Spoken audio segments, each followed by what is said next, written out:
دنیا کے ہر ملک و قوم کی کوشش ہوتی ہے کہ وہ کسی نہ کسی میدان میں شہرت کی بلندیوں تک پہنچ سکے، اور آج ہم آپ کو پاکستان کے کچھ ایسے اعزازات کے بارے میں بتائیں گے جو پوری دنیا میں صرف پاکستان کے پاس ہیں۔ میں ہوں فیصل رشید، آپ دیکھ رہے ہیں پاک FR TV۔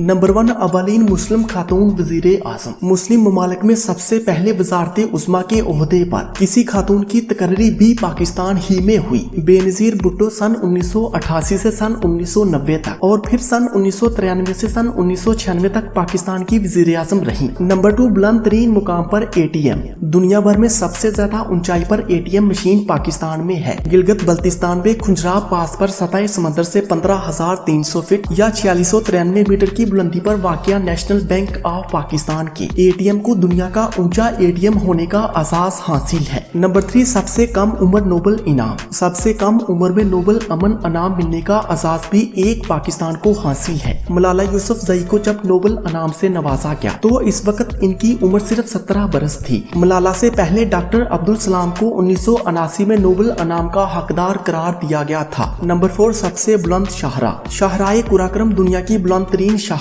ہے۔ یہ دنیا کے عظیم پہاڑی سلسلوں قراقرم اور ہمالیہ کو عبور کرتی ہوئی چین کے صوبہ سنگیانگ کو پاکستان کے شمالی علاقوں سے ملاتی ہے۔ درہ کھنجراب کے مقام پر اس کی بلندی 4693 میٹر ہے۔ نمبر 5، فٹ بالوں کا گھر سیالکوٹ۔ سیالکوٹ اور اس کے گرد و نواح میں سالانہ بنیادوں پر 40 سے 60 ملین فٹ بالیں تیار کی جاتی ہیں۔ یہ فٹ بالوں کی عالمی پیداوار کا 60 سے 70% ہے۔ خطے میں تقریباً 200 فیکٹریاں فٹ بالیں تیار کرتی ہیں اور یہ دنیا بھر میں سب سے زیادہ فٹ بال تیار کرنے والا شہر ہے۔ نمبر 6، سب سے کم عمر کرکٹر۔ سب سے کم عمر میں انٹرنیشنل کرکٹ کھیلنے کا اعزاز بھی ایک پاکستانی کرکٹر کو حاصل ہے جب انہوں نے 1996 میں فیصل آباد میں زمبابوے کے خلاف پہلا بین الاقوامی میچ کھیلا تو ان کی عمر صرف 14 برس تھی۔ نمبر 7، کرکٹ میں سب سے تیز رفتار گیند۔ کرکٹ کی تاریخ میں سب سے تیز رفتار گیند کرانے کا اعزاز شعیب اختر کو حاصل ہے۔ شعیب اختر نے 2003 میں انگلینڈ کے خلاف ایک میچ کے دوران 161.3 کلومیٹر فی گھنٹہ کی رفتار سے ایک گیند کروائی تھی۔ نمبر 8، سب سے کم عمر سول جج۔ محمد الیاس نے 1952 میں جب سول جج بننے کے لیے امتحان پاس کیا تو اس وقت ان کی عمر صرف 20 برس تھی۔ انہیں اس شرط پر امتحان دینے کی اجازت دی گئی تھی کہ وہ امتحان پاس کرنے کی صورت میں بھی 23 سال کی عمر تک پہنچنے سے قبل ملازمت نہیں کریں گے، تاہم بعد میں نرمی کر کے انہیں 8 ماہ بعد بطور سول جج کام کرنے کی اجازت دے دی گئی۔ محمد الیاس سب سے کم عمر سول جج تھے۔ تو دوستو، کیسی لگی آپ کو یہ معلومات؟ اپنی قیمتی رائے کا اظہار کمنٹ سیکشن میں کریں اور مزید ایسی ہی ویڈیوز دیکھنے کے لیے پاک FR TV کو سبسکرائب کریں۔ Thanks for watching this video.